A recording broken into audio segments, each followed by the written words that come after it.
안전. 안녕하십니까. 오늘은 우리가 손바닥으로 해를 가린다는 얘기가 있죠. 엊그저께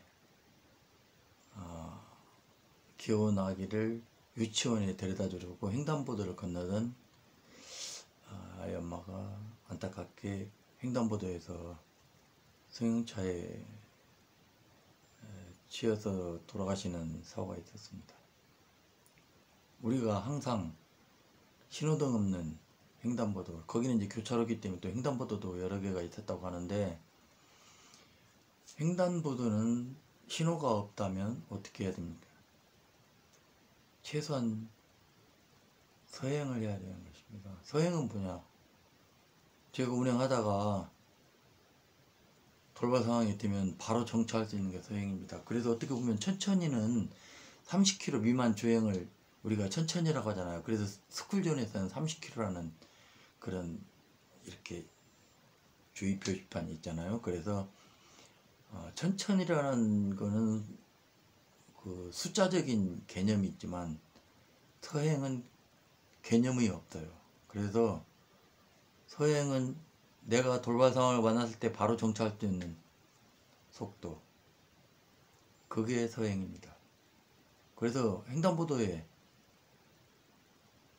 건너는 보행자가 있다면 곧바로 정차를 할 수가 있대요. 근데 그 레이를 이제 운전하시던 그 가해 차량분이 눈을 수술했다고 그랬잖아요. 시야도 안 좋은데, 시야가 안 좋으면 운전을 하지 말았어야죠. 왜 차를 끌고 나옵니까? 그만큼 운전을 할 수 있을 만큼 시야가 보였다는 얘기입니다. 그래서 제가 말씀드리고 싶은 거는, 우리가 백밀러, 오른쪽 그 우측 백밀러하고 A필러는 아무 상관이 없어요. 왜? 멀리 떨어져 있기 때문에 그게 있어도 손바닥을 딱 보세요. 이렇게 하면 하늘이 앞이 안 보이잖아요. 빨리 떼면 손바닥은 적어지기 때문에 시야가 트이죠. 조수석에 있는 A필러하고 백밀러는 아무런 상관이 없어요. 왜? 우회전할 때는 그런 사고가 잘 안 납니다. 대형차 같은 경우에야 우회전하다가 이제 그 밑에 사각지대가 생기기 때문에 횡단보도를 건너는 보행자를 못 보고 사고 나는 경우도 있어요. 하지만 승용차가 낮잖아요. 그래서 우회전하면은 백미러가 멀리 있고 A필러 있어도 가려져요. 하지만 운전대 쪽 백미러 가까이 있잖아요. A필러 두껍게 보이죠. 가깝게 있잖아요. A필러가. 그래서 이렇게 보면은 내가 좌회전하면서 그 유치원 건너는 그 아이 어머니도 이렇게 좌회전하다가 받친 그런 영상이더라고요. 보니까 좌회전할 때는 백밀러 이 손바닥만 하잖아요. 이거 아무것도 아닌 것 같아도 손바닥이 가까이 하면 해를 가릴 수 있잖아요. 안 보이잖아요. 해가 가까이 있으면 모든 시야를 가립니다. 아무리 적은 물건이라 해도. 그렇기 때문에 운전대 쪽, 그래서 좌회전하다가 그런 A필러에 걸려서 또는 운전석 백미러 쪽에 가려서 사고 나는 경우가 예상외로 많습니다. 그래서 좌회전할 때 우리가 옆에서는 오토바이 안 보이죠. 또는 걸어오는 보행자 안 보이죠. 횡단보도가 기든 교차로든 간에. 그래서 좌측으로 핸들을 꺾으면서 좌회전할 때는 특히 횡단보도도 그렇지만 그냥 이렇게 쭉 가면은 그 장애물이고, 공교롭게도 이 우리가 이제 그 참 어떻게 해야 되나, 그 일본말을 쓰면 안 돼서 제가 쓰지는 않겠습니다. 공교롭게도 타이밍이 맞아서 이 보행자나 그런 오토바이 같은 경우가 안 보일 때가 있어요. 그래서 내가 돌다 보면 그냥 충격하게 돼서 사고 나게 되면, 저는 이번 사고도 레이가 그 사고 영상도 봤는데 좌회전 시에 A필러와 백미러 때문에 가려서 그 아기를 데리고 건너는 아이 어머니를 보지 못해서 사고 난 게 아닌가. 물론 이제 시야도 흐렸겠지만 뭐 운전을 할 정도 시야는 됐으니까 차는 끌고 나왔을 거 아닙니까. 그래서 좌회전할 때, 특히 횡단보도나 교차로에 좌회전할 때요, 그냥 이렇게 멍청하게 그냥 좌회전 하시면 안 돼요. 몸을 틀고 이렇게 틀어서 몸을 다시 확인해야 됩니다. 왜?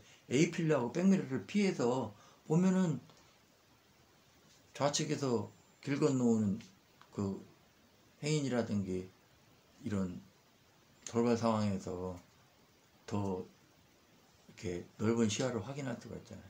그냥 이러고 가서 핸들 트는 것보다 이렇게 움직여야죠. 그래서 그 손바닥만한 그 백밀러와 그 A필러에 대한 그 사고를 예방할 수 있었으면 좋겠습니다. 그거 아무것도 아니잖아요. 그래서 항상 운전할 때는 그 내가 가고자 하는 곳에 그 방향의 그 시야를 넓게 봐야 된다는 얘기죠.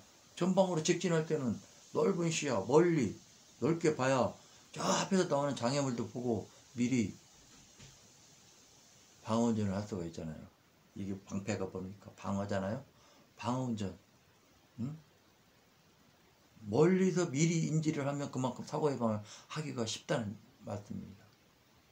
여러분들도 앞으로 운전하실 때 항상 멀리 보고 미리 인지하고, 그래서 항상 예측 운전을 잘해야 된다. 방어 운전도 잘해야 되고 예측 운전도 잘하고, 저 앞에서 오토바이나 자동차가 올 때 이상한 기후가 보이면 미리 예측을 해서 방어 운전을 해야 된다는 것이죠. 그래서 우리가 교통 용어에 보면 어떨 때 뭐 예측 출발을 하지 말라 그런 말을 있죠. 저는 그게 잘못됐다고 생각해요. 추측 출발을 하면 안 되죠.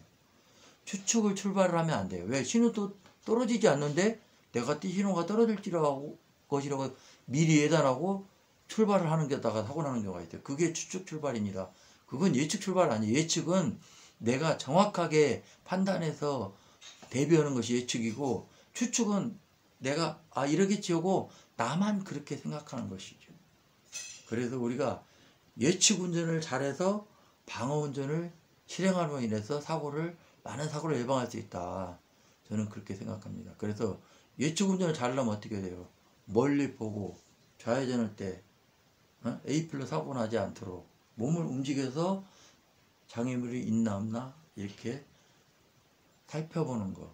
이런 것이 예측 운전이고 또 방어 운전 아니겠습니까? 그래서 여러분들은 특히 횡단보도나 그런 경우는 우리가 이제 12대 중과실로에서 또 형사처벌도 받잖아요. 초등학교도 마찬가지입니다. 그래서 특히 스쿨존 같은 데 지낼 때도 예측운전을 잘해야 돼요. 그래서 예측운전을 잘해야만이 방어운전을 할 수 있는 그런 시간적인 여유가 생긴다는 것이죠. 그래서 앞으로는 특히 횡단보도, 신호등 없는 횡단보도, 교차로, 그리고 스쿨존 이런 데서는 정말 조심해서 운전하시기 바랍니다. 그래서 여러분들이 항상 너무나 우리는 딱 두 가지예요. 조급하고 그 다음에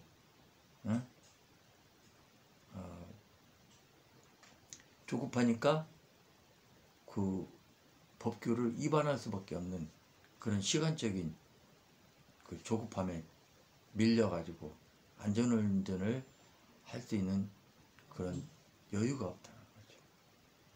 여러분들 항상 운전하실 때만큼은 그 세 가지 얘기했죠. 횡단보도, 신호등 없는 횡단보도, 교차로, 그 다음에 신호등 없는 교차로 같은데 그 다음에 스쿨존에서 항상 조심해야 돼요.